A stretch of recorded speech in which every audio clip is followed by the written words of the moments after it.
म्हणजे काय पाहिलं? आठवतंय विभाज्यता म्हणजे काय? काय? एखाद्या संख्येत कसा भाग जायला पाहिजे? निशेष भाग जात असेल तर त्या संख्या एकमेकांच्या काय झाल्या? विभाज्य आणि विभाजक. बरोबर?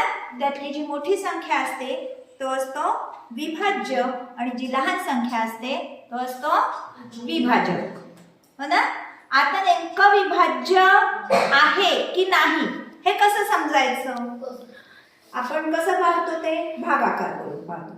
पण कधी कधी खूप मोठ्या संख्या आहेत तर त्या संख्यांमध्ये भागाकार न करता एखाद्या छोट्या संख्या त्या संख्यांचा विभाजक आहे की नाही हे ठरवण्यासाठी काही कसोट्या आहेत, काही ट्रिक्स असतात, त्या आपल्याला वापरता येतात. प्रत्येक वेळेस भागाकार करून पाहायची गरज नको पडायला म्हणून या काही छोट्याशा टेस्ट्स आहेत की एखादी संख्या एखाद्या संख्येचा विभाजक आहे की नाही हे आपण या टेस्ट वापरून सांगू शकतो. आधी याचं निरीक्षण करा, या दोनच्या पाढ्याचं. तुम्ही आधीपासून संख्यांचे प्रकार शिकलेले आहे. सगळ्यात पहिले कोणते प्रकार शिकले रे संख्यांचा? सांगा बरं, आठवा बरं.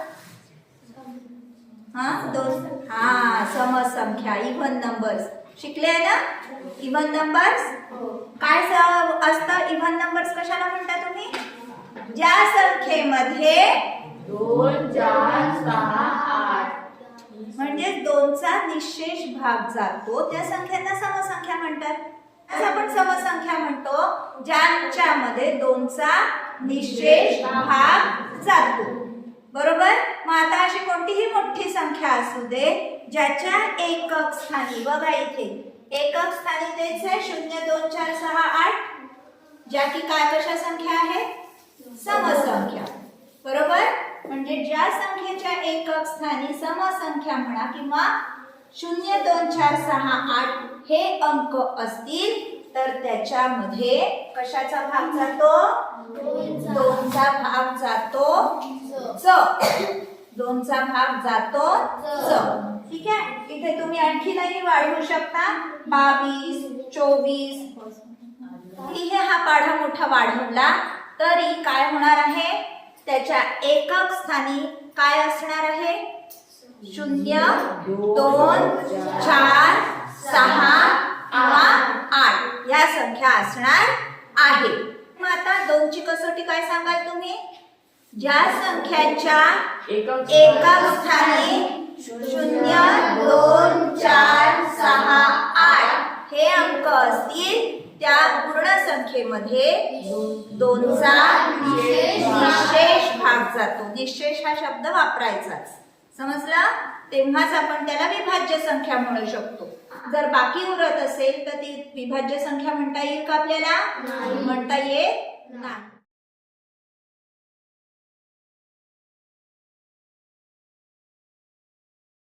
आता ह्या 3च्या पाढ्याचं निरीक्षण करा. 3चा पाढा पाहिलेला आहे तुम्ही सगळ्यांनी. बघा, निरीक्षण करा आणि एक काम करून पहा. आता इथे तर एकच एक अंकीच आहे, इथून 2 अंक सुरू होतात आहे. या दोन्ही अंकांची बेरीज करा. 1 आणि 2 किती? 1 आणि 5 किती? 1 आणि 8 किती? 2 आणि 3 परत 2 आणि 4 2 आणि 7 2 आणि 7 3 आणि 0. याला पाढा आपण आणखीन वाढवू पण शकतो. 3 आणि 3 3 आणि 6 3 आणि 6 मग 3 आणि 9 परत आणखीन वाढवू शकतो इकडे 4 आणि 2. आता तुम्ही हा बेरजेचं निरीक्षण करा. काय दिसतंय रे? काय वाटतंय? या प्रत्येक ह्या बेरजेमध्ये सुद्धा 3चा भाग जातोय. या ही जी बेरीज आलेली आहे त्या सगळ्या 3च्या पाढ्यामधल्या आहेत. आता 3चा भाग जातो की नाही हे कसं करायचं? एखादी कोणती पण संख्या असू दे त्या संख्येमधल्या काय करायचं? सर्व अंकांची. आता जर आपण एखादं मोठी संख्या घेऊन पाहू, 352 ही समजा संख्या घेतली आपण, ठीक आहे. तर आता ह्याच्यामध्ये भाग जातो की नाही आपण पाहायचं. समजा आपण भाग देऊन पाहिला, 3 एक 3, 0 वरून घेतले 5, 3 एक 3, उरले 2 वरून घेतले 2, 3 7 21. बाकी शून्य उरली का? नाही. आता पण यांची बेरीज करून पाहू. 352 ह्या 3, 5 आणि 8 ची. बघा बरं, 3 आणि 5 8, 8 आणि 2 10 मध्ये 3 चा भाग जातो का? ह्या अंकांच्या बेरजेमध्ये 3 चा भाग जात नाही, त्याच्यामुळे या पूर्ण संख्येमध्ये सुद्धा 3 चा भाग गेलेला नाही. समजलं? आता ह्याच्याच जागेवर समजा आपण इथे 4 घेऊन पाहू, म्हणजे काय? 354. ठीक आहे. इथपर्यंत तर तीच राहील आपलं उत्तर. 3 एक 3, 3 एक 3 वरून घेतले 4, 3 सख 24. आता बघू ह्याची करून बघा बरं. आता 5 8 आणि 8 आणि 4 12. बघा 12 हा 3च्या पाढ्यातला आहे, त्याच्यामुळे इथे काय उरलाय? पूर्ण 354 मध्ये सुद्धा 3 चा भाग गेला आहे. मी तुम्हाला ही संख्या दिलेली आहे 4721 घेऊ समजा. आता सांगून पहा बरं 3 चा भाग जातो की नाही. काय कराल तुम्ही याच्यासाठी? बेरीज करा. 4 आणि 7 या कशाची बेरीज करायची? या संख्येमधल्या सगळ्या अंकांची.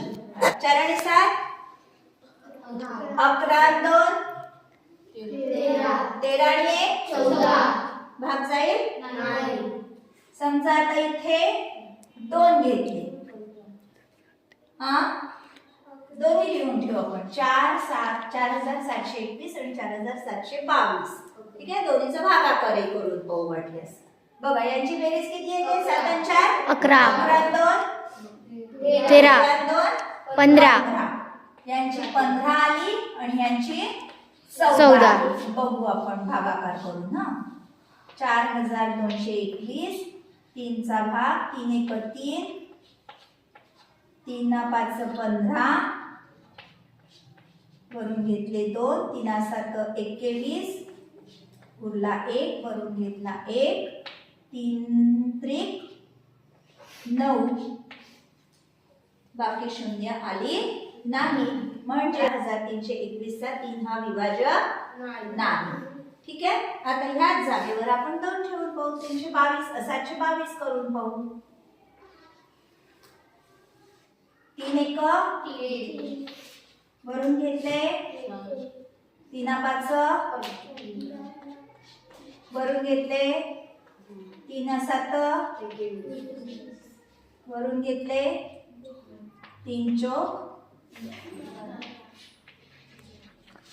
गेला निशेष भाग 3 चा. म्हणजे 4722 या मधील सर्व अंकांची बेरीज 15, म्हणजे 3 ने भाग जाणारी संख्या असल्यामुळे या पूर्ण संख्येमध्ये 3 चा निशेष भाग गेला आहे. म्हणजे 4722 हा 3 चा विभाज्य आहे आणि 3 हा 4722 चा काय आहे? विभाज्य. संख्येला 3 ने निशेष भाग जातो हे पाहिलं आपण.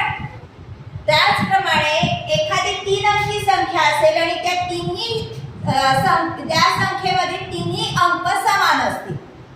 ठीक आहे. आलं लक्षात? काय म्हणते मी? समजा एखादी संख्या आहे ही, किती आहे ही? वाचा. 333 446 666 आहे. तर ह्या 3 अंकी संख्या आहे. हो. आणि काय दिसतंय तुम्हाला? त्या तिन्ही संख्या, त्या संख्येमधील तिन्ही अंक कसे आहे? समान आहे. तर हे लक्षात घ्यायचं आपल्याला. एखादी 3 अंकी संख्या पण त्यातले सगळे अंक समान असतील तरी त्या पूर्ण संख्येमध्ये 3 चा भाग जातो. काही लक्षात? आता तुम्ही कोणतेही एखादी 3 अंकी संख्या आणि त्या संख्येतील तिन्ही अंक जर समान असतील तर तुम्हाला 3 ने भाग देऊन पाहिजे गरज आहे नाही. हा, जर 3 अंकी संख्या आहे, समजा 777 ही संख्या आहे, या संख्येतील तिन्ही अंक समान आहे म्हणजे ह्या पूर्ण संख्येला 3 ने निशेष भाग जातो. ठीक आहे? ज्याप्रमाणे संख्येतील अंकांच्या बेरजेला 3 ने भाग जात असेल तर पूर्ण संख्येला 3 ने भाग जातो, त्याचप्रमाणे कोणत्याही 3 अंकी संख्येतील जर सगळे अंक समान असतील तरी 3 ने भाग जातो. चला बघू याच्यात जातो का. हा, 3 दुने 6, 1 वरून घेतले 7, 3 ना 5 म्हणा 15, उरले वरून घेतले 7, 3 9, गेला निशेष भाग गेला 666 मध्ये तर जाईलच, तुम्हाला माहिती आहे. 3 दुने 6, 3 दुने 6, 3 दुने 6. ठीक आहे. परत आपण 888 ला देऊन पाहू. 3 दुने 6, उरले वरून घेतले 3 9, उरले वरून घेतले 3 सख. आले लक्षात? म्हणजे ह्या दोन हे लक्षात ठेवायचे तुम्ही की जर संख्येतील सगळ्या अंकांच्या बेरजेला 3 ने भाग जात असेल तर, किंवा कोणत्याही 3 अंकी संख्येतील सगळे अंक समान असतील तरी 3 ने निशेष भाग जातो. ठीक आहे?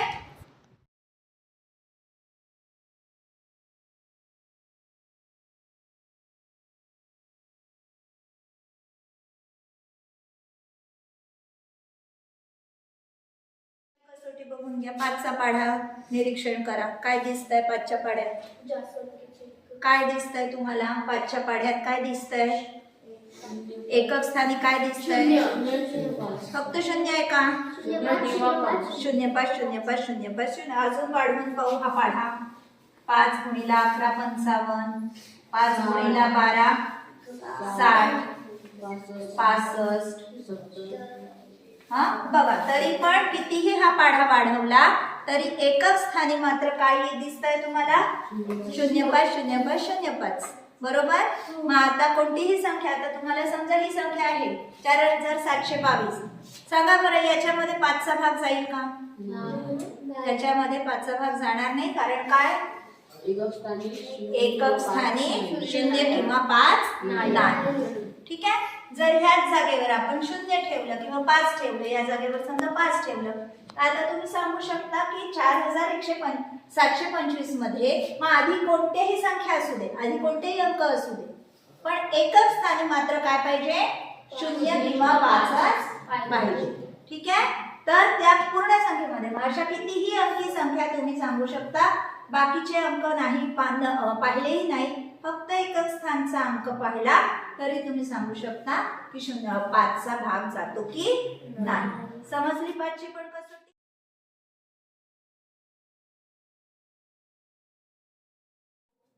दहाची बघा, एकदम सोपी आहे. काय आहे? इथे 0 5 सांगितलं. 10च्या कसोटीत काय सांगाल? ज्या संख्यांच्या एकक स्थान लक्षात ठेवायचं, युनिट प्लेस. ठीक आहे. ज्या संख्यांचे युनिट प्लेसला किंवा एकक स्थानी काय असेल? 0 असेल त्या संख्येमध्ये 10चा निशेष भाग जातो किंवा त्या संख्यांचा 10 हा विभाजक आहे. ठीक आहे. मग कितीही अंकी संख्या असू दे मोठी, आणि आधीचे अंक कोणतेही असू दे, जरी आधीचे अंक 9200 आधीचे अंक कोणतेही असू दे, एकक स्थानी काय पाहिजे? 0 जाईल. या संख्येत आता 10चा भाग पक्का देऊन पाहायचा एकदा. चला करून पाहू. 5 संख्या 92590. 5 1 5, उरले 4, घेतले 2, 5 8 40 उरले 2 वरून घेतले 5 पाचा 25 वरून घेतले 9 5 एक 5 उरले 4 वरून घेतले 0 5 8 40 40 समजले ती चारही कसोट्या